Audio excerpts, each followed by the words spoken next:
Good morning.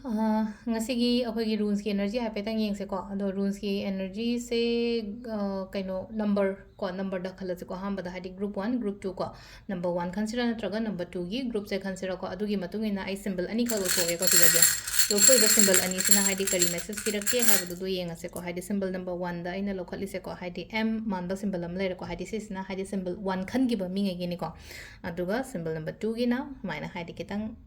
Kani X ki type to roga laise ko X makti na tre ko saina hadi M the X ki type to roga lakpan symbol am lere ko ado symbol number 1 gina se lere aduga symbol number 2 khan bangai gina se lere ko ado si sina mu hadi kari message porake ha pa do ha pe minara se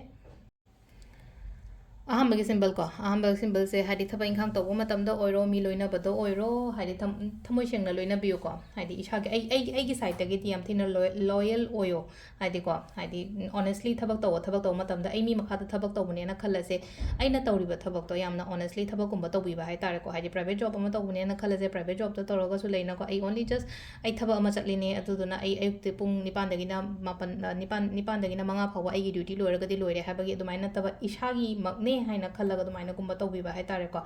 adu tawbo matamda aingonda haitare ko aingonda haidi team gi oina natraga aigi mapuna gumba chanba khotpa leigani aduga stability kari gra hara tingonda loina potsing je loina balance tawba haitare ko aduduna dumaina ama sumaina sigi guidance ama lere ko haidi symbol number 1 khanba ngai gi oina haragadi